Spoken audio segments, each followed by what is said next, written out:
여러분 반갑습니다. 오늘도 하우스 처치 화요 예배 함께 해주신 여러분 진심으로 환영하고 축복합니다. 이 시간 함께 묵도하시고 사도신경으로 오늘 예배를 시작하도록 하겠습니다.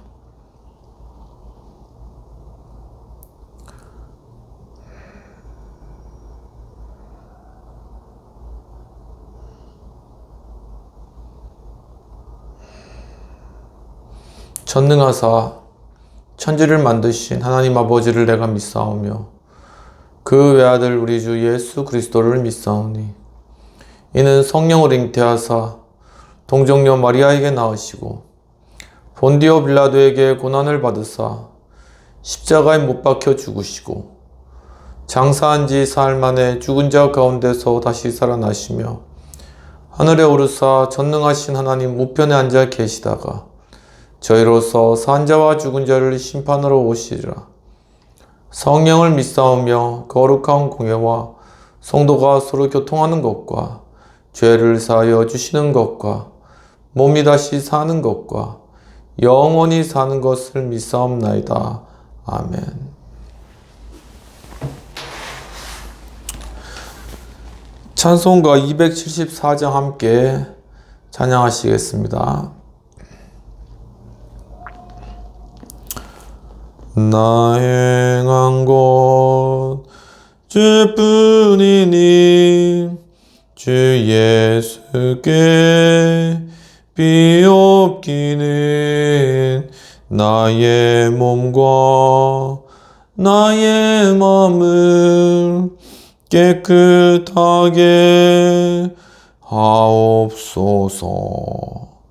물 가지고 날 씻든지 불 가지고 태우든지 내 안과 방 다 닦으사 내 모든 죄 멸하소서.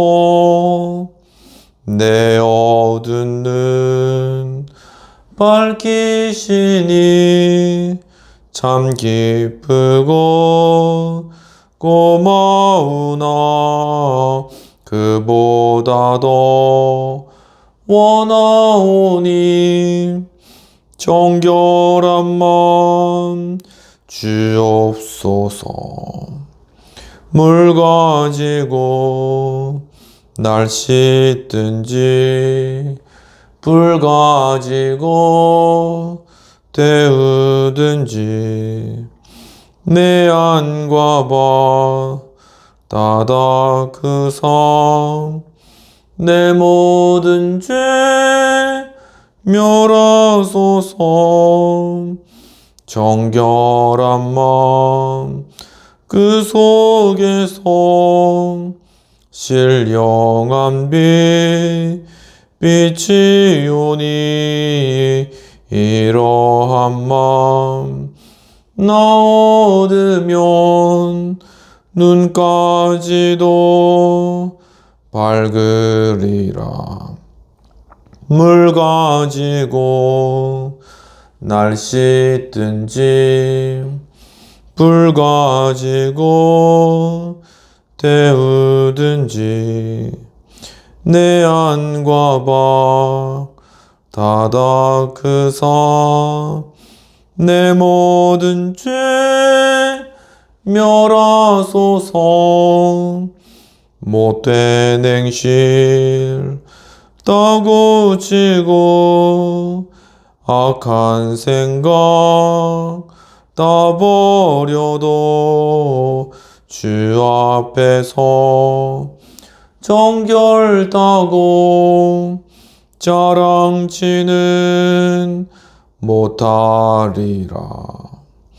물 가지고 날 씻든지 불 가지고 태우든지 내 안과 방 다 닦으사 내 모든 죄 멸하소서.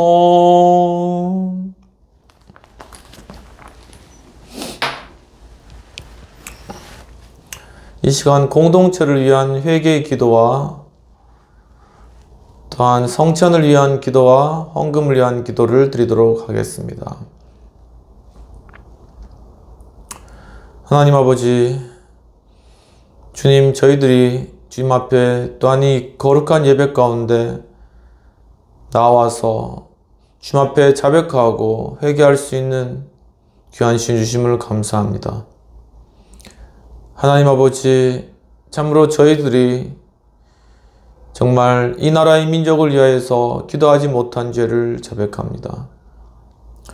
주님, 참으로 우리의 선배들, 정말 이 나라의 건국자들은 자신의 목숨을 걸고 이 나라를 지키고 정말 우리에게 자유와 평화를 안겨주었지만 저희들은 이 나라가 지금 이와 같은 어려운 지경에 빠지게 되었음에도 불구하고 그것을 전혀 무관심하고 또한 무감각한 상태로 저희들의 안위와 또한 저희들의 편안함만을 추구하며 주님 지금까지 살아왔습니다.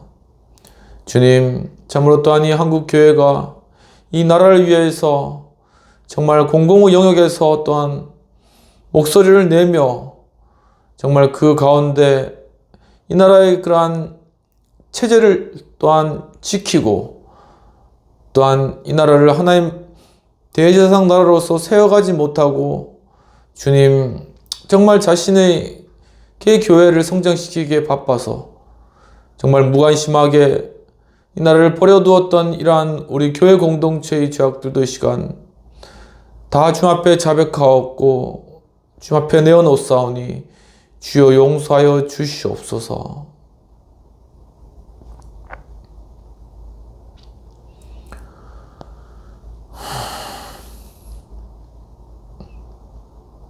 이 시간 예수 그리스도께서 우리의 죄악을 용서하십니다. 하나님 아버지, 이 시간 또 주님의 거룩한 성찬 가운데 저희들 참여하게 인도해 주신 은혜를 감사합니다. 참으로 주님께서 잡히시던 날 밤에 떡을 가지고 살해하시고 이것은 너희를 위한 내 몸이라고 하시고 잔을 가지고 축복하시고 이것은 너희를 위한 내 새 언약의 피라고 말씀하셨습니다. 주님, 주님의 이 떡과 잔을 먹고 마심으로 말미암아 예수 그리스도의 십자가의 고난, 십자가의 못 박히심, 십자가의 소리를 위한 대속적 죽으심에 참여하게 하시고 그것을 통하여 그리스도께서 부활에 이르신 것과 같이 그 부활의 생명이 우리에게도 동일하게 충만하게 임하게 하여 주시옵소서. 주님, 이 시간을 기억하며 헌금으로 바친 손길 위에 주님께서 배나 더 큰 축복으로 더하여 주시옵시고 이 헌금이 쓰이는 곳곳에 하나님의 놀라우신 기적과 능력의 역사가 이루어질 수 있도록 주님 함께 해주시옵소서. 주 오늘 예배를 다 주님 앞에 올려드렸고 감사하며 이 모든 말씀 우리 주 예수님 이름으로 기도합나이다. 아멘.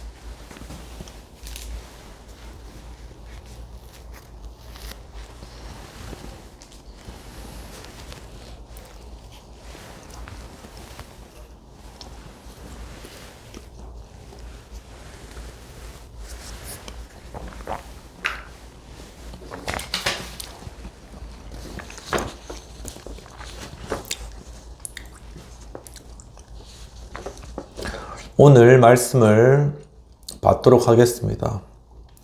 오늘 말씀은 이사야 43장 14에서 21절까지 말씀이 되겠습니다. 너희의 구속자여 이스라엘의 거룩한 이 여호와가 말하노라. 너희를 위하여 내가 바벨론에 사람을 보내어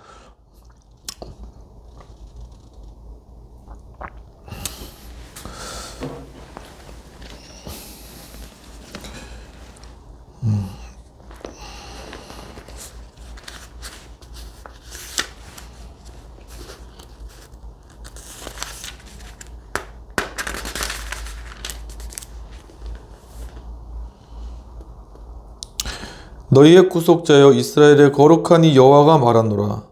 너희를 위하여 내가 바벨론에 사람을 보내어 모든 갈대아 사람에게 자기들이 연락하던 배를 타고 도망하여 내려가게 하리라. 나는 여호와 너희의 거룩한 이요 이스라엘의 창조자여 너희의 왕이니라. 나 여호와가 이같이 말하노라. 바다 가운데 길을 큰 물 가운데 지름길을 내고 병거와 말과 군대 용사를 이끌어내어 그들이 일시에 엎드러져 일어나지 못하고 소멸하기를 꺼져가는 등불 같게 하였느니라. 너희는 이전 일을 기억하지 말며 옛날 일을 생각하지 말라. 보라, 내가 새 일을 행하리니 이제 나타낼 것이라. 너희가 그것을 알지 못하겠느냐? 반드시 내가 광야의 길을 사막의 강을 내리니 장차 들짐승 곧 승냥이와 타조도 나를 존경할 것은 내가 광야의 물을 사막의 강들을 내어 내 백성 내가 택한 자에게 마시게 할 것임이니라. 이 백성은 내가 나를 위하여 지었나니 나를 찬송하게 하려 함이니라.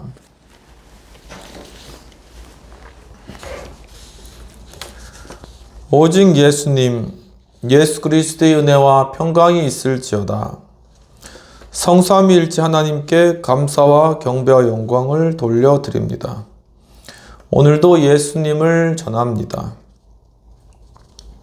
오늘 말씀은 이사야 43장 14에서 21절까지의 말씀이 되겠습니다. 오늘 말씀의 제목은 하나님 창조의 능력 3가지가 되겠습니다.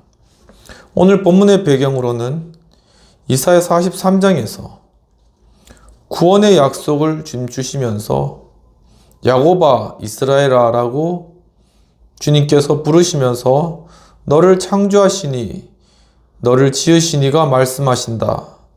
두려워하지 마라. 너는 내 것이다 라고 말씀하셨습니다.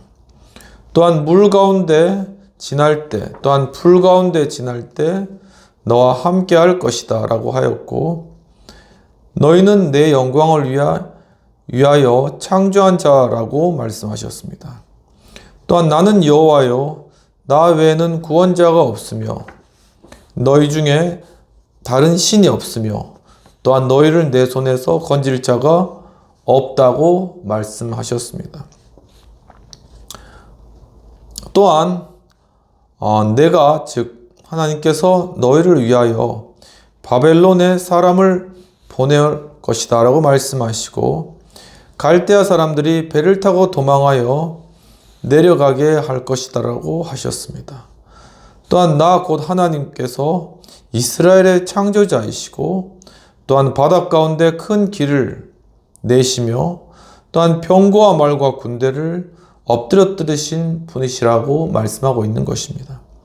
그러므로 너희는 옛일을 생각하지 말라고 하시며 내가 새 일을 행할 것이다 라고 하셨습니다.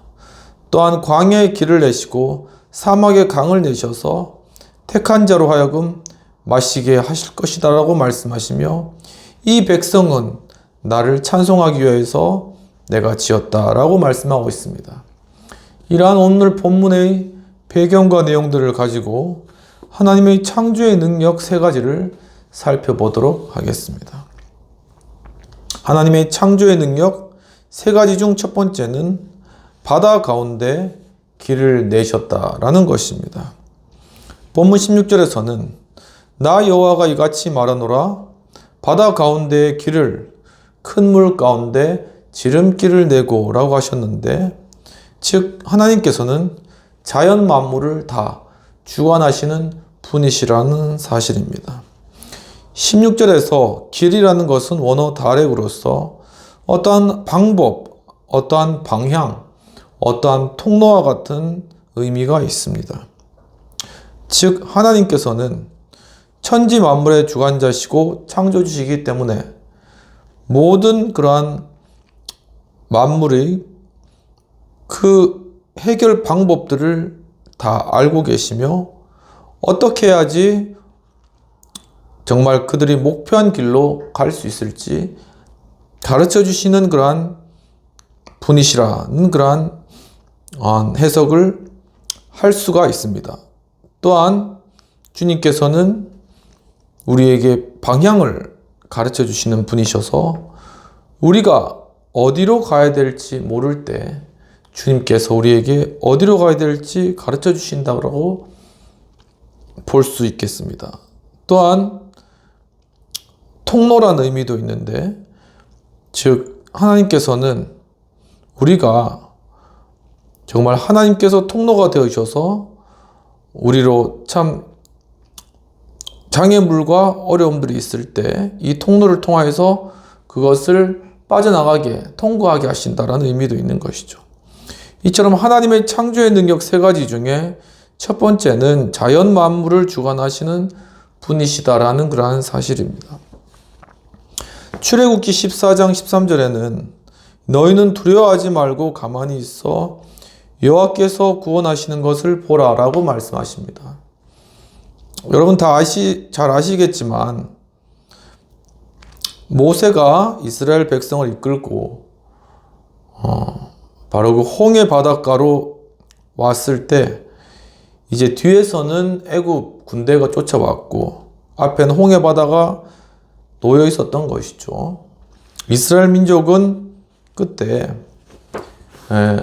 다 이제 죽게 되었다 라고 하면서 이제 막 모세를 원망하는 것이죠.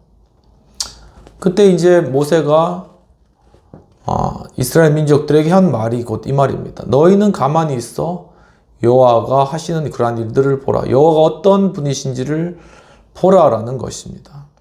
그리고 모세가 지팡이를 내밀었을 때 밤새도록 동풍이 불어오게 해서 홍해바다를 가르시는 그런 놀라운 역사를 나타낸 것입니다.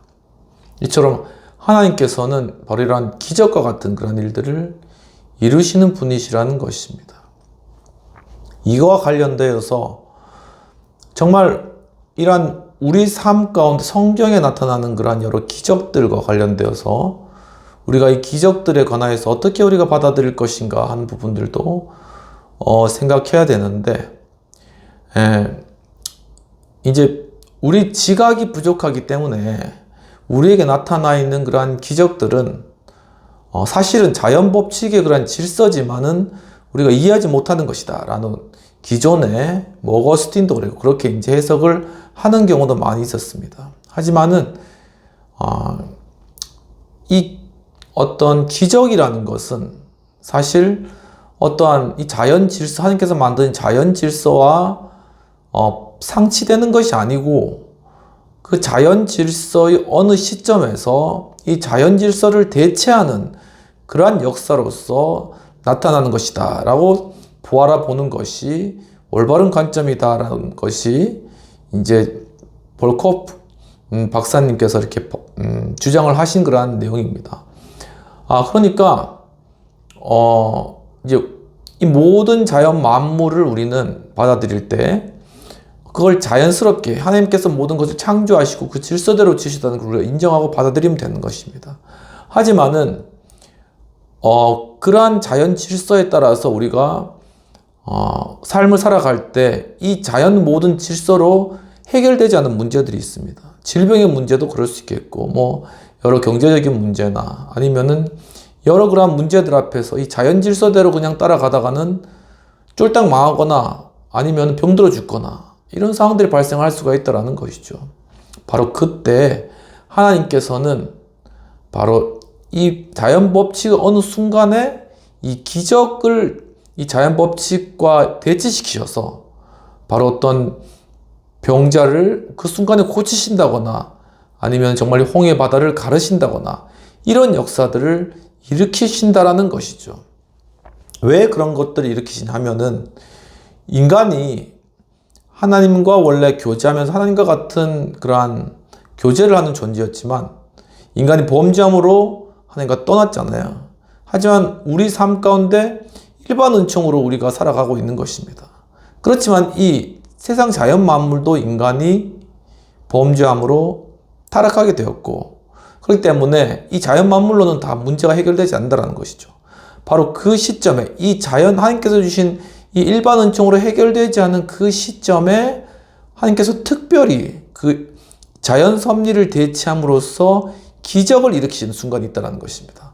바로 그 시점, 바로 그렇게 그 기적을 우리가 해석하고 받아들여야 된다는 것이죠.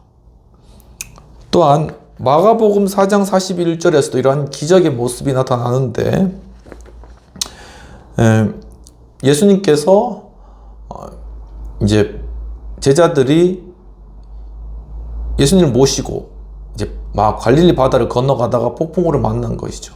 그때 이제 제자들은 다 죽게 되었다라고 이렇게 하면서 이제 막 벌벌 떨면서 있는데 예수님은 주무시고 계신 것이죠. 그때 예수님을 깨웠을 때 예수님께서 이제 바람과 파도를 보면서 잠잠하라고 명령하시고, 그래서 그 바람과 파도가 잠잠하게 되는 그런 현상이 일어났습니다. 그러니까 바로 이것도 우리가 자연 어떤 법칙에 따라 가지고는 이해할 수 없는 그러한 일들인 것이죠. 하지만 바로 하나님께서는 주님의 그런 어떤 능력을 보여주실 때 어떤 목적이 있으시거든요. 바로 그런 목적을 나타내시기 위해서는 바로 이런 특별히 기적이라는 것을 나타내신다라는 것입니다. 왜냐하면은 결국 이 모든 천지 만물을 다 주님께서 다스리시고 주관하실 수 있는 분이시기 때문인 것이죠. 히브리서 2장 8절에서도 이 사실을 강조하고 있는데, 바로 하나님께서 예수 그리스도 그분의 발 아래 만물을 그 발 아래 복종하게 하셨다라고 이야기를 하고 있습니다. 즉 예수님께서 하나님의 아들로서 이 땅에 오셔서 정말 이 천지 만물의 주관자 되시고 머리 되셨기 때문에 천지 만물은 주님 앞에 다 무릎 꿇고 복종을 하게 되는 것이죠. 그렇기 때문에 우리가 바로 이 예수 그리스도 이름을 의지하여 우리가 정말 그리스도께서 행하신 그런 기적을 또한 경험하게 된다는 사실입니다. 이처럼 하나님의 창조의 능력 세 가지 중 첫 번째는 자연 만물을 주관하시는 그러한 하나님의 창조의 능력이 오늘 나타났다라는 것을 보여준다는 것이죠. 바로 이러한 것과 관련되어서 우리가 우리 이 일반은 총세계 이 과학과 관련되어서 과연 이 과학이 하나의 객관적 학문인가 라는 그러한 질문을 던지면서 이 과학에 대한 내용들을 발표하신 그런 방건웅 박사님이시란 분이 계십니다. 이분이 이제 2004년 한국정신과학학술대회에서 나타나서 이제 거기서 강의를 하셨는데, 양자역학이라는 그런 주제에 관련해서 쭉 이렇게 그 히스토리를 이제 설명하신 그런 부분들이 있습니다. 이 양자역학이라는 것은 뭐냐면은 빛은 파동이며 입자이다라는 그런 것입니다. 이 양자역학의 히스토리를 잠깐 보면 1801년에 영이라는 분이 이중 슬릿 실험을 통하여서 빛이 파동의 성격을 가지고 있다. 그러니까 이중 슬릿이 이렇게, 슬릿은 뭐냐면 이렇게 통과하는 작은 이렇게 선이거든요. 이렇게 문틈도 이렇게 보이지 않습니까? 이렇게 문틈처럼 이렇게 요 슬릿을 만들고 그 뒤에 또 슬릿을 하나 만들어서 빛을 쏘는 것입니다. 근데 그런 빛을 쏘면 그것이 간섭 활동이 일어나는 것을 보고 빛은 파동이구나 라는 것을 발표하고 그 사람들 사이에 상당히 많이 그것이 받아들여졌습니다. 근데 1905년에 아인슈타인이 광전 효과라는 어떤 그런 실험을 했어요. 그것을 통해서 빛은 입자이다라는 것, 알갱이다라는 것을 또 발견을 해서 이걸로 노벨상을 받았습니다. 그리고 그 이후에 1924년에 드 브로이라는 박사님이 어떤 빛이 입자이면서 어떤 파동의 성격을 가지고 있다면 우리가 물질을 구성하는 전자 역시도 우리 물질 구성이 이제 물질을 구성하는 가장 기본 요소가 원소이고, 원소 안에 핵이 있고 핵 주변을 전자가 도는데 이 전자 역시도 바로 어떤 파동의 성격이 있는 것이 아닐까. 물질이지만, 입자이지만, 그래서 그거를 가지고 물질파라는 개념을 만들어요. 그래서 이 물질파라는 개념에 대해서 만드는데 1925년에 슈레딩거라는 아주 유명한 과학자가 이것을 가지고 파동역학 방정식이라는 것을 만듭니다. 수학적으로 이걸 입증한 것이죠. 그리고 그 이후에는 닐스 보어라는 과학자가 나타나서 바로 이러한 어떤 물질의 전자의 파동의 성격과 또한 물질의 가장 기본인 원소의 요소인 전자의 입자의 개념 두 개는 상보적인 개념이다. 서로 돕는 그런 일종의 그런 개념이다라는 것을 이제 발표를 한 것입니다. 그러면서 이제 바로 이러한 입자는 하나의 수많은 확률적인 존재이다라고 그렇게 발표를 한 것입니다. 무슨 말이냐면은 이 입자가 파동의 형태로 있다가 바로 전자가 파동 형태로 있다가 어느 순간 그것을 딱 측정, 즉 그것을 관찰하는 순간에 바로 다른 모든 확률적인 가능성은 다 묻혀버리고 바로 그 측정한 그 지점에 있는 그 물질만이 바로 입자로서, 즉 물질로서 불현된다, 즉 나타난다라는 것입니다. 그 나머지는 붕괴되어 버린다라는 것이죠. 바로 이와 같이 어떤 물질이라는 것은 하나의 위치가 있고 에너지가 있고 그리고 어떤 스핀이라는 건 어떤 회전이나 이런 것들이죠. 바로 위치나 에너지나 스핀 이런 것을 측정할 수 있다라고 기존의 사람들이 생각했는데, 하지만 사실은 이러한 입자적인 성격은 사람이 그것을 관측하기 이전에는 존재하지 않는다라는 그러한 확률에 따른 그런 어떤 입자적 개념을 발표한 것이죠. 그것이 바로 양자역학의 중요한 하나의 발돋움이었다라는 것입니다. 바로 그것을 주장한 학파가 코펜하겐이라는 학파인데, 바로 이러한 코펜하겐이라는 학파에 대해서 하이젠베르크라는 그러한 과학자는 그 학파의 이러한 파동적인 성격, 바로 그 하나의 입자가 확률적인 존재라는 것에 대해서 동조를 하였고, 아인슈타인은 그것에 대해서 반대를 하였다는 것이죠. 그러면서 1964년도에 벨이라는 분의 어떤 그 수학적인 정리, 벨의 정리를 통하여서 이 광자를 실험을 하게 됩니다. 이 두 개의 광자를 분리해서 그것을 띄워놓고 하나의 광자에 바로 어떤 자극을 가했을 때 다른 광자가 그거에 대해서 반응을 했다는 것이죠. 이렇게 두 개가 띄어져 있지만 그것을 통해서 이 광자가 입자로는 띄어져 있지만 사실은 연결되어 있다라는 비국소성의 원리를 발견한 것입니다. 이것은 굉장히 중요한데, 왜냐하면 이 모든 세계가 바로 하나의 파동과 같은 것으로 연결되어 있다라는 것을 나타내는 원리이기 때문입니다. 왜냐하면 여기에 우리가 있고 저 은하계 너머에 어떠한 입자가 있다고 합니다. 그러면은 거기까지 빛이 도달하는 시간은 한 1년 걸린다고 하지만, 바로 이러한 비국소성의 원리에 따르면은 이 모든 우주가 다 파동으로 연결되어 있기 때문에 여기서 어떤 자극을 두면 빛보다 더 빨리 저기에서 반대의 자극이 나타나게 된다는 것이죠. 바로 이것이 하나의 양자역학의 중요한 관점인데, 이것은 과연 그러면 이 세상과 이 세상을 주관하는 하나님의 창조성에 대해서 무엇을 말하는가 하는 것은 바로 이 모든 천지 만물이 바로 입자라는 사실과 또한 파동이라는 것으로 하나로 연결되어 있는 그런 세상이다 라는 것을 밝혀주는 것이고, 그렇기 때문에 성경에 보면은 하나님의 편재성이라는 것입니다. 하나님은 어디에나 존재한다라는 것이죠. 그렇다면 하나님은 어떻게 어디에나 존재하실 수 있는 것인가? 라는 그러한 부분들인데, 바로 이 과학적으로 이 전 우주가 바로 이 입자와 파동으로 인하여서 이 비국소성의 원리로 인하여서 다 연결되어 있는 것과 같이 하나님께서도 이 모든 천지 만물에 편지해 계실 수 있다라는 것을 과학이 보여주고 있다는 것입니다.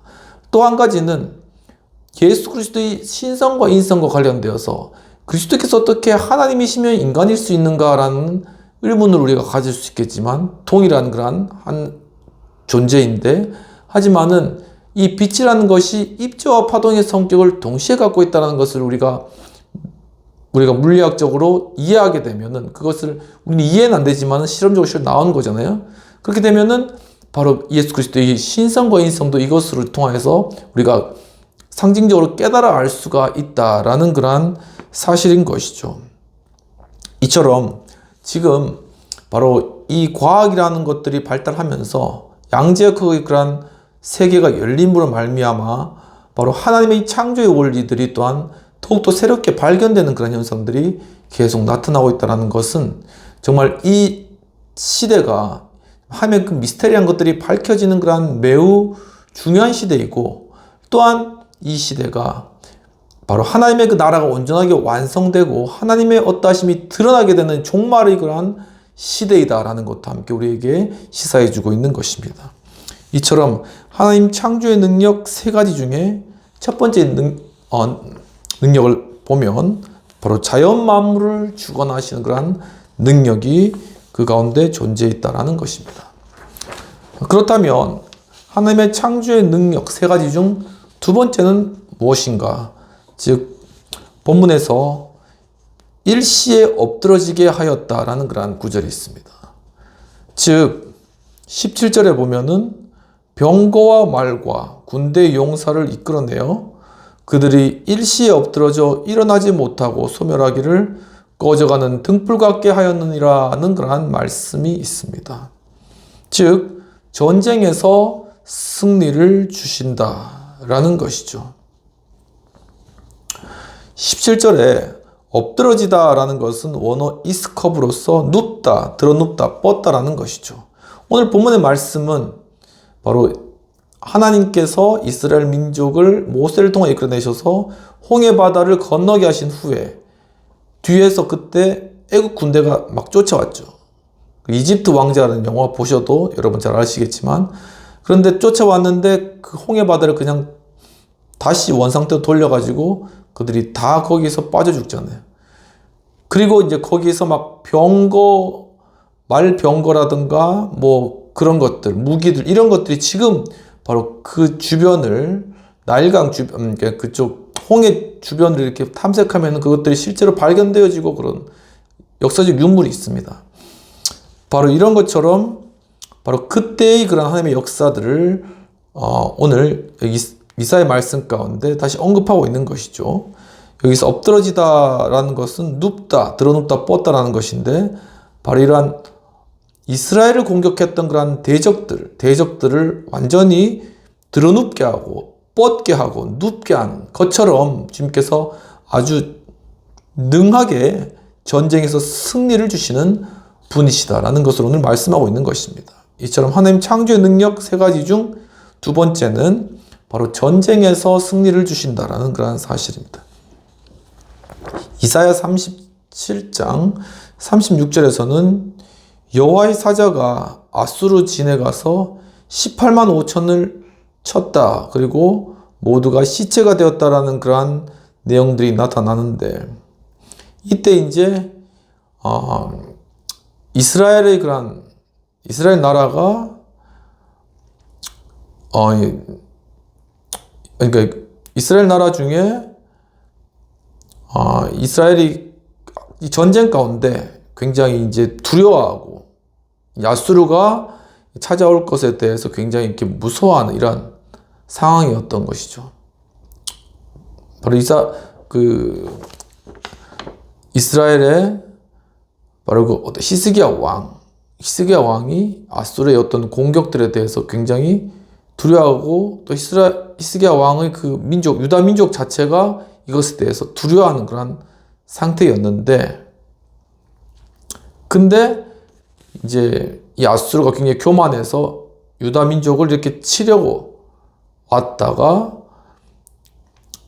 바로 이 히스기야 왕과 유다 민족들이 하나님 앞에 간구함으로 하나님께서 천사를 보내셔서 18만 5천을 한꺼번에 다 쳐서 시체로 만들어버리는 그런 장면이 나타나는 것입니다. 어떻게 보면 참 영화 같죠. 영화 같고 정말 이 전쟁에서 어떻게 18만 5천이라는 게 한꺼번에 이렇게 멸망할 수 있는가. 바로 이것도 하나의 기적에 가까운 그런 일이라는 것이죠. 그죠? 하나님께서 바로 주님의 어떤 특별한 능력을 나타내실 때는 이러한 기적도 나타내신다 라고 성경에서 이렇게 기록이 되어 있습니다. 시편 24편 7절에서는 바로 이러한 하나님의 그러한 모습에 관하여서 영광의 왕, 강하고 능한 그러한 전쟁에 능한 여호와시다라고 이렇게 다윗이 고백을 하고 있는 것이죠. 다윗은 다윗의 생애 가운데 이러한 것을 많이 보고 경험하고 그래서 하나님 앞에 이렇게 찬양을 할 수 있었다는 것입니다. 열왕기하 3장 22절에서도 이렇게 이스라엘이 또한 유다와 함께 이제 모압 족속을 치려고 갔는데 모압이 워낙 강성했던 거죠. 모압의 나라라는 그 국가가. 그런데 이제 그 당시에 또한 그 사막 지역이기 때문에 사막에 물이 없어가지고 이스라엘과 유다가 이 물 마시려고 막 물이 없어가지고 거의 죽게 되었다 했을 때 이제 그때 선지자가 가서 기도하고 간구했을 때 그 사막에 막 물이 흘러내리는 그런 장면이 나타났는데 근데 그때 그 물이 이렇게 흘러나올 때 그때가 이제 아침이었는데 마치 그 물이 핏물과 같이 그렇게 이제 보였다는 것입니다. 그러니까 모압이 이스라엘과 유다가 서로 이제 배반해서 서로 죽여가지고 저렇게 이제 피가 나는구나라고 이제 오해를 하고 치러 가야 되겠다고 이제 왔다가 도리어 반격을 당해가지고 이제 다 죽게 된 이러한 일들이 일어나는 것이죠.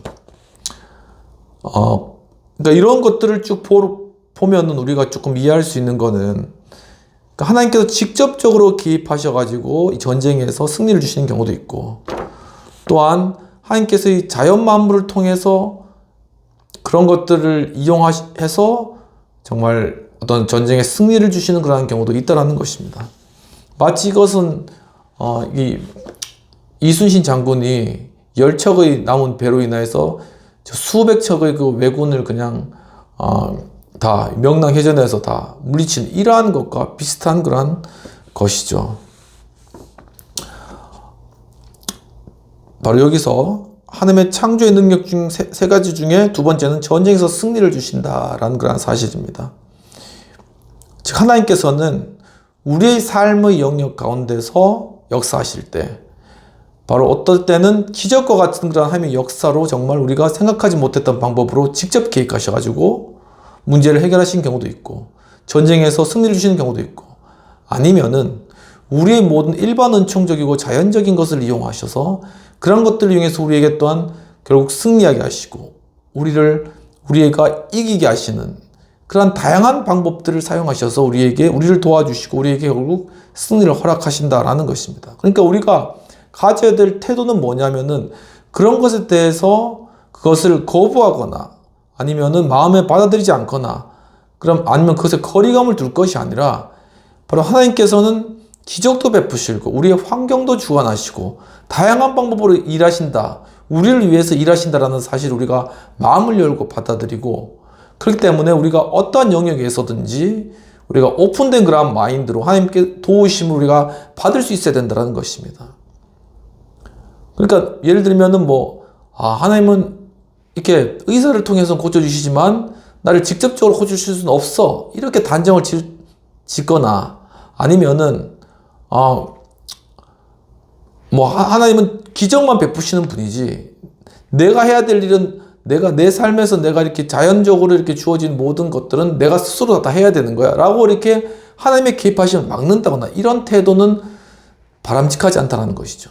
그러니까 특별하게 도와주시든 일반 은총적으로 우리가 자연스럽게 도와주시는 모든 곳에 하나님의 도우심이 있다는 사실을 우리가 열린 마음으로 받아들여야 된다는 사실인 것입니다.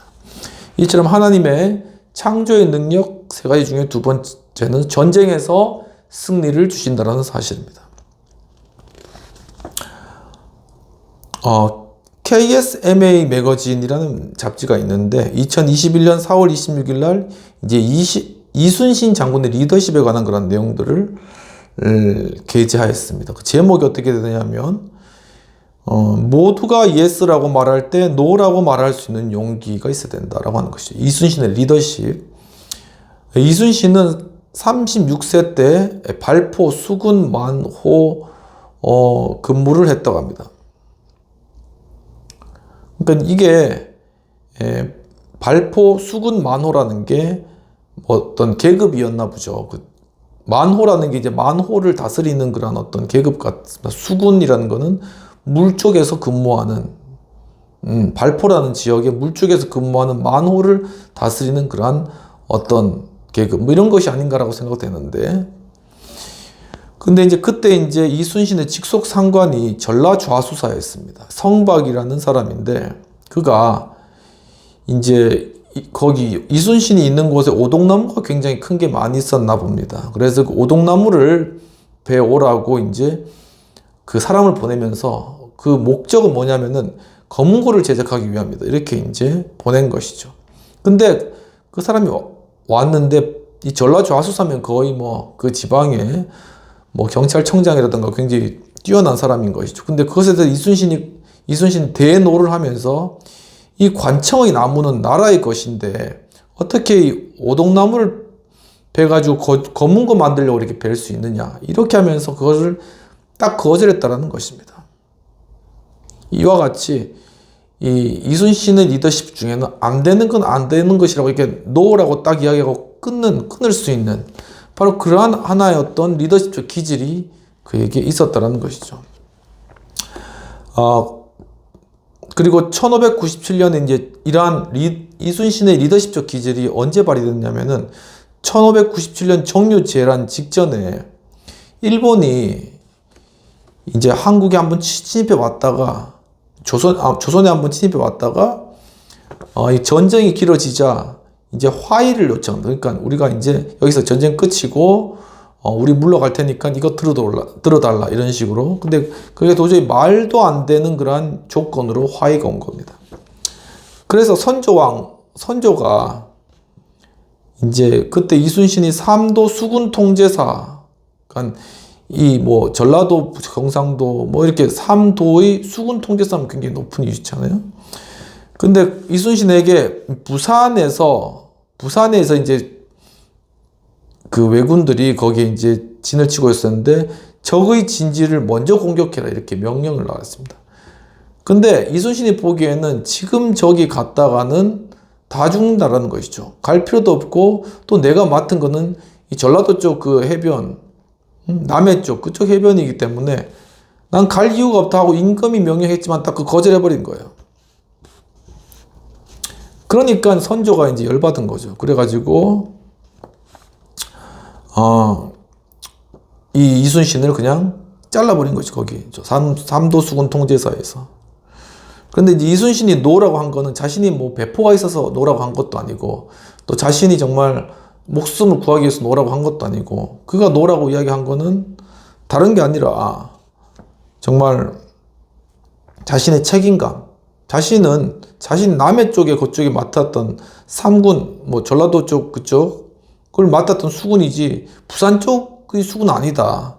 이런 자신의 책임감을 발로로서 그렇게 했고 결국은 그 이후에 이제 다른 장군이 가서 거기 왜군을 공격하려고 하다가 싹 다 죽은 것이죠.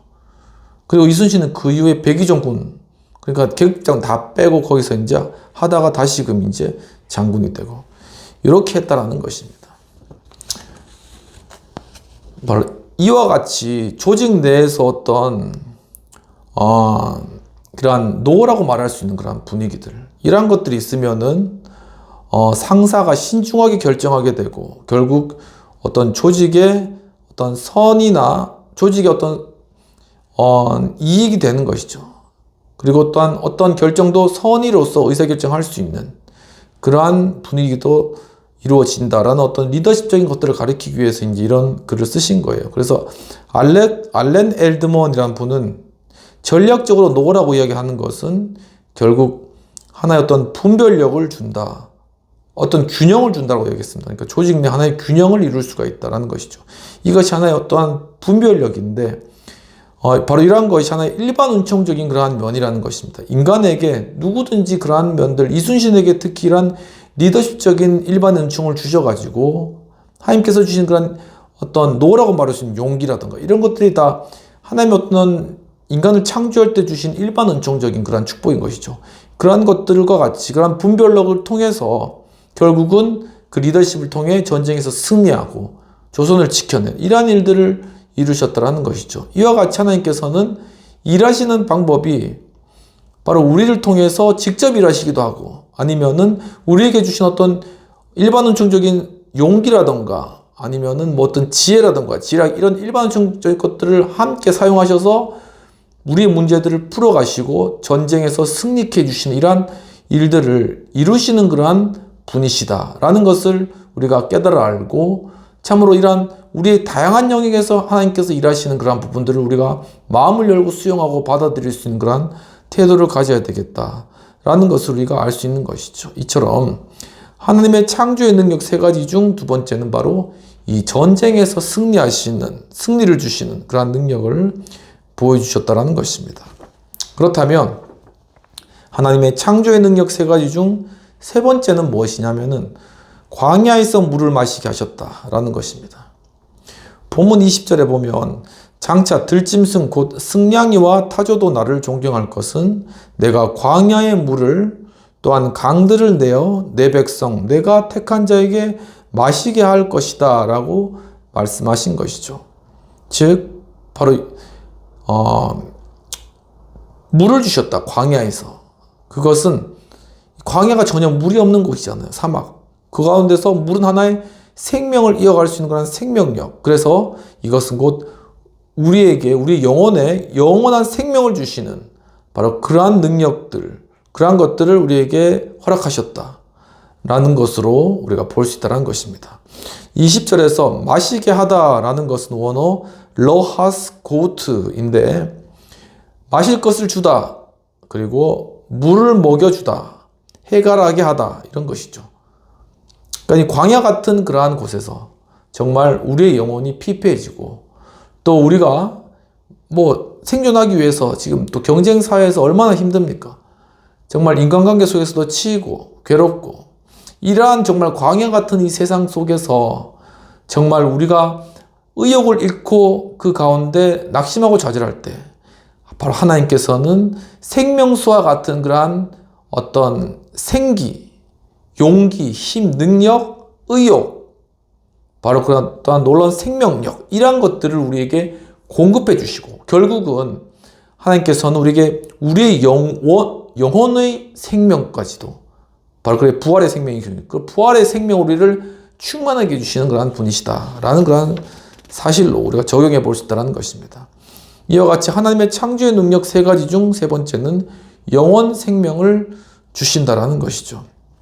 출애굽기 15장에서는 45절에 보면 마라라는 곳에 가서 이스라엘 민족이 이제 홍해 바다를 건너고 광야에 가가지고 마라라는 곳에 갔는데 거기 광야잖아요. 근데 물이 없었는데 마침 마라라는 곳에 물웅덩이를 발견하게 되고 거기서 그 물을 마시려고 했는데 그 물이 쓰고 독이 가득한 그런 물이었다는 것입니다. 눈앞에 있는 물을 보고도 마실 수가 없는 거예요. 그러니까 이거는 더 힘든 거죠. 물이 아예 안 보이면 모르겠지만 물이 있어도 마실 수 없는 그 상황. 마시면 죽지만 그래서 목말라서 그걸 마신 사람도 있었을 것 같아요. 근데 여호와께서 모세에게 한 나무를 보여주셔서 그 나무를 꺾어서 물에 던지니까 그 물이 달게 되었다라는 것이죠. 정말 이 기적을 베푸신 겁니다. 이스라엘 민족을 구원하기 위해서. 근데 이건 또 하나의 상징을 가지고 있는 것이죠. 바로 쓴 물과 같이 먹을 수 없는 그러한 상황 가운데 있는 그러한 물 역시도 이 나무라는 것은 그 예수 그리스도의 그 십자가의 능력을 의미할 수가 있다는 것입니다. 이 십자가의 능력이 그 가운데 임했을 땐 그것이 쓴 물에서 단 물로 바뀌어진다. 라는 것이죠. 우리의 삶의 환경 가운데 정말 환경이 힘들고 어렵고 정말 쓴 쑥과 같은 그러한 어려운 정말 막 입에서 욕이 나오는 막 그러한 어려운 상황이지만은 정말 죽을 것 같은 그런 상황이라도 바로 그때 예수 그리스도의 그 십자가, 그 나무 십자가, 그리스도께서 죽으신 그 십자가가 그 가운데 역사하게 되면 그 쓴 상태가 단 상태로 완전히 바뀌게 된다. 정말 죽을 것 같은, 그리고 정말 정말 광야 같고 정말 너무나도 치열하고 너무나도 그 가운데서 막 염려와 걱정과 두려움 이런 것이 휩싸이는 그 가운데 주님의 나무 십자가의 능력이 임하면 그것이 순식간에 정말 단물로 내게 생명을 주는 그런 환경으로 나를 살리는 그러한 분위기로 완전히 전환되어 버린다라는 그런 사실인 것이죠. 이런 것을 우리 성도님들 믿고 정말 힘들 때 더욱더 예수님 십자가를 바라보고 십자가의 예수님을 의지하고 십자가를 구함으로 말미암아 참 이 쓴 물이 단물로 바뀌어진 여러분의 쓴 환경이 아주 단 환경으로 바뀌어지는 놀라운 축복을 경험하시기를 축원합니다. 또한 요한복음 4장 14절에서는 내가 주는 물은 영생하도록 솟아나는 샘물이 되리라고 말씀하셨죠. 즉 이방 여인의 그 사마리아 땅으로 지나가다가 우물가에 혼자 앉으셔가지고 물 들어온 이방 여인에게 이 물을 좀 달라 그러고 그래서 당신은 누구니까? 라고 얘기했을 때 예수님께서 네가 내가 누군지를 알았다면 내게 물을 구할 것이다. 내가 주는 물은 영생하도록 솟아나는 샘물이다. 이렇게 말씀하시는 것이죠. 이처럼 우리가 어떤 우리의 갈증을 해결하기 위해서 우리가 먹는 것은 우리가 음식으로 채우고자 하여도 아니면 우리가 많은 권력으로 채우고자 하여도 많은 명예로 채우고자 하여도 많은 학식으로 채우고자 하여도 많은 관계를 통해서 채우고자 하여도 채울 수 없는 우리의 그러한 영원한 우리 마음 가운데 갈망 여기서 이방 여인처럼 5 남편이 있었지만 그 남편을 통해서도 채울 수 없던 그 갈망을 바로 예수님께서는 영생하도록 솟아나는 그러한 샘물을 통해서 이 샘물이 영생하도록 솟아나면 어떻게 되겠습니까? 계속 마실 수 있잖아요. 계속 마시고 우리의 갈급함이 결국 다 채워지고 부족할 때마다 마시고 계속 마실 수 있었다는 거죠. 이것은 무엇이냐? 우리의 삶 가운데서도 이제는 정말 우리가 괴롭고 힘들 때 하나님 말씀이잖아요. 그 말씀을 정말 계속 먹는 거예요.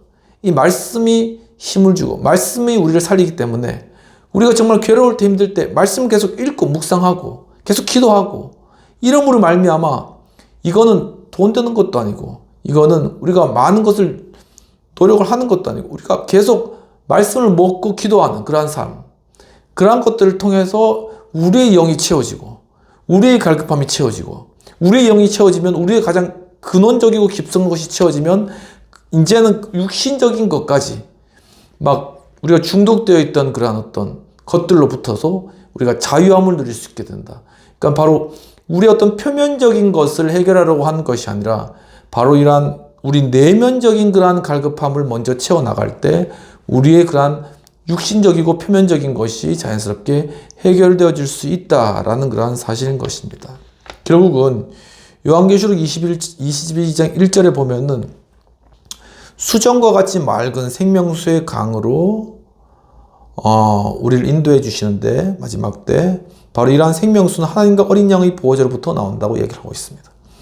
바로 이러한 결국은 우리가 가야 될 그 영원한 나라에서는 우리가 먹게 될 그러한 생명수는 하나님의 그러한 보호자 앞에서 흘러나오는 영원한 생명수이고 바로 그 영원한 생명수가 우리에게 주어짐으로 말미암아 우리가 그 생명수를 통해서 우리가 영원한 생명을 누릴 수 있게 된다라는 사실인 거죠. 근데 그것이 그렇다면 우리가 앞으로 죽어서 가야 될 그 천국 그리고 세상 종말에 올 그때 이루어질 일이냐? 아니라는 것입니다. 바로 하나님의 시간의 관점은 과거와 현재가 주님께서는 동일하게 보고 계시잖아요. 그러니까 이 앞으로 미래에 일어날 이러한 계시록의 그러한 생명수의 그러한 강이 흘러 넘쳐서 우리에게 주어지는 것은 바로 그때로부터 시간을 거쳐와서 지금 우리의 삶 가운데서도 흘러 넘칠 수 있다는 사실인 것이죠. 바로 그럼 우리는 그것을 얻기 위해서 바로 하나님 계신 그 보좌를 바라보고 그 옆에 앉으신 예수 그리스도 그 보좌를 바라보면서 하나님을 예배하며 주님을 찬양할 때 그때 바로 그 생명수의 강이 우리의 삶을 채우고 우리의 마음을 채우고 우리를 충만케 해주신다라는 그러한 사실입니다. 이와 같이 하나님의 창조의 능력 3가지 중 3번째는 영원한 생명을 주신다라는 그러한 사실인 것이죠. 이 물과 관련돼서 이제 광양사랑병원이라는 어떤 의학정보 강좌 이런 강좌가 이제 있어서 한번 좀 살펴봤는데, 이제 이 장을 요즘 다이어트 많이 하잖아요. 근데 이제 장 디톡스 다이어트. 그러니까 장에 노폐물이 굉장히 많아요. 근데 이 장을 잘 관리해 가지고 이 장의 숙변을 빼므로써 다이어트 하는 그런 방식이 또 많이 알려져 있는데, 근데 거기에서 이 장 디톡스 물의 효능과 건강하게 마시는 법이란 그런 좀 글이 있어서 잠깐 소개해 드리면은, 우리가 매일매일 이제 한 0.5리터 정도 물을 마시는데, 사실 우리의 몸에 한 1.3리터의 물이 늘 부족하고 그것이 추가로 필요하다라고 이야기하고 있습니다. 바로 이런 물이라는 것은 해독작용이 가장 우선적으로 우리 몸에서 하는 중요한 작용인데, 체내에 어떤 유해 산소를 제거하는 것이죠. 그러니까 체내에 계속 활동하면서 이 산소를 통해서 독이 쌓이잖아요. 그것을 독소를 배출하게 한다는 것입니다. 그러면서 또한 계속적으로 물을 마시면서 변비가 예방되고 장으로 이렇게 변으로 빠져나가기 때문에 독소가, 그래서 해독작용이 물의 가장 중요한 역할 중에 하나이다라는 것이고, 두 번째는 이제 물을 많이 마시면 다이어트 효과가 있다는 것입니다. 즉 물을 많이 마시면 배에 포만감이 오고, 그리고 이 포만감으로 말미암아 다른 것을 많이 먹지 않게 되고, 또한 그것을 통해서 우리 몸에 물이 많아지면은 반대로 콜레스테롤에도 많은 영향을 주는 것이죠. 그래서 콜레스테롤 조절도 잘 되고, 이러한 중요한 영향력이 있고, 또한 세 번째는 혈액순환. 몸에 이제 물이 많으니까 빨리 돌리는 것이죠. 혈액순환이 잘 되면 산소 공급이 잘 되기 때문에 피로 회복에도 많은 도움을 준다라는 것입니다. 그리고 네 번째는 항노화. 즉 어린아이 같은 경우에는 몸의 90%가 물이고 성인은 70%, 노인은 50%인데, 노인으로 갈수록 우리 수분이 부족하다는 것이죠. 바로 이러한 수분이 부족한 그런 상태를 우리가 늘 물을 채움으로 말미암아 물이 채워지면은 이 노화가 되는 것도 천천히 되어질 수가 있다라는 것입니다. 그리고 또한 다섯 번째로는 숙면에 도움을 준다라는 것인데, 이제 한국건강관리협회에서 이제 조사를 했죠. 그러면서 이제 이 하루에 반 잔의 물을 자기 전에 마시는 것은 상당히 깊이 잠드는 데 도움이 된다라고 이야기를 하고 있습니다. 그래서 보통 이제 조사를 했을 때 직장인이 하루에 이제 물 섭취량이 500ml 정도 물 섭취하는데, 이제 하루에 2리터의 목표를 삼아라는 것이죠. 그래서 그렇게 하루에 2리터 마신다라고 생각하고 8주를 그렇게 진행하게 되면은 실제로 해보니까 노폐물이 배출되고 피로가 완화되고 이러한 것들에 많은 도움을 준다라는 것이죠. 근데 이제 사실 물 먹기가 쉽지 않잖아요. 그러니까 방법은 뭐냐면은 물병을 갖다 놓고 거기에다가 이제 가족 사진을 붙여 놓는 겁니다. 그러면 이 물병에 가족 사진을 자주 보게 되잖아요.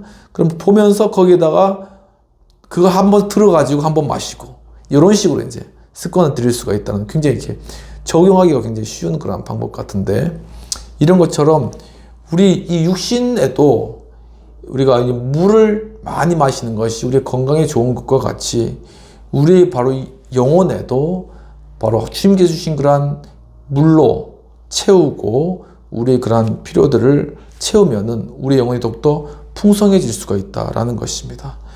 오늘 내용 말씀을 또한 정리하도록 하겠습니다. 하나님 창조의 능력 첫 번째는 바다 가운데 길을 내신다. 즉 자연 만물을 주관하신다라는 그러한 사실입니다. 또한 일시에 엎드러지게 하신다. 즉 전쟁에서 승리를 주신다라는 사실인 것이죠. 또한 광야에서 물을 마시게 하신다. 즉 우리에게 영생을 주신다라는 사실입니다.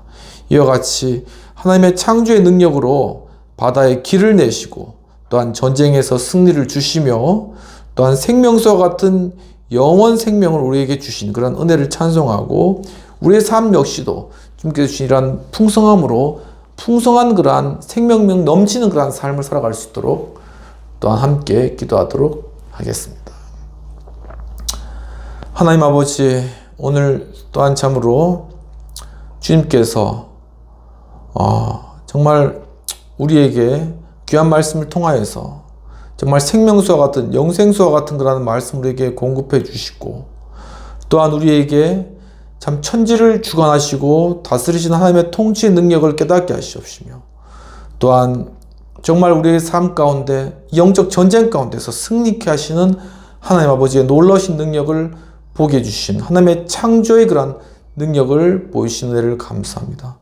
이와 같이 참으로 저희들이 정말 이 땅 가운데 살아가면서 참 광야 같은 곳이고 또한 매일매일 했던 영적 전쟁이 있고 또한 참으로 우리의 삶 가운데 참 여러 환경적이고 또한 여러 어려운 그러한 여건들이 많이 있습니다.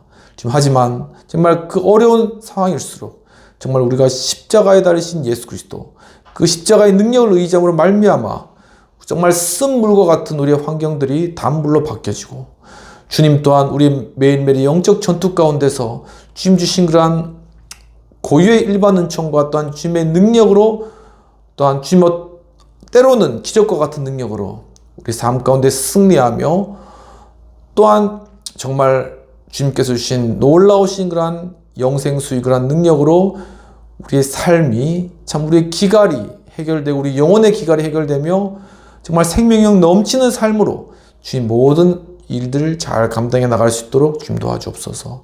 주여 또한 이 영상을 보시는 분들 중에 참으로 암으로 인하여서 고통받으시는 분들이 있습니다. 주님께서 찾아가 주셔서 주님 참으로 주님의 그 생명수 영생수의 그러한 능력 주님의 그 병을 고치는 그 잎사귀의 정말 그 능력과 치유의 역사가 주님 마음으로 말미암아 정말 그 병이 정말 치료받고 암이 치료되는 놀라운 기적의 역사 정말 치유의 역사가 일어날 수 있도록 주님 도와주시옵시고 주님 강하게 역사하시고 함께해 주시옵소서.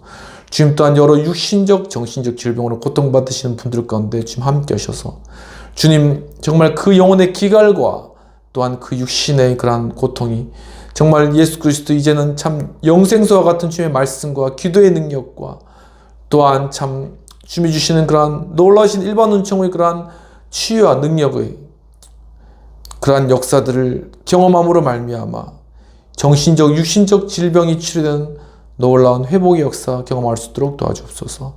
주님 또한 여러 관계의 어려움 또한 진학과 진로의 어려움과 여러 경제적인 여러 상황들과 어려운 상황들도 정말 주님 그것이 정말 쓴 물과 같이 쓴 숯과 같이 여겨질지라도 주여 정말 그것이 예수 그리스도의 십자가의 능력과 십자가의 기적의 능력으로 말미암아 단물이 되며 도리어 우리에게 정말 좋은 환경으로 변화되며 아버지 정말 그 가운데 정말 놀라운 주님의 부어주신 은총과 은혜를 경험해 나갈 수 있도록 함께 없이고 인도하여 주시옵소서. 이 시간 예수 그리스도의 은혜와 하나님 아버지의 놀라우신 사랑과 성령님의 감화감동 역사하심이 정말 천지 만물을 주관하시며 또한 전쟁에서 승리케 하시고 영원 생명 주시는 하나님 아버지 예수 그리스도 성령님 삼위일체의 놀라운 능력 경험하기를 원하는 또한 그러한 풍성한 가운데 거하기를 소망하는 우리 행복한 교회 하우스처치 여의도 시내 모든 성도님과 회원님들과 이 영상을 시청하는 모든 분들에게 지금부터 영원까지 함께 하실지어다. 아멘. 오늘도 예배 가운데 참여해주신 여러분 감사합니다. 정말 1월 지금 중반 지나가고 있는데 또한 한 해 동안 정말 모든 계획하신 것 주님의 주신 능력으로 잘 또한 성취하시고 주님 주신 힘과 능력으로 또한 승리하는 한 주 되시기를 축원합니다. 감사합니다.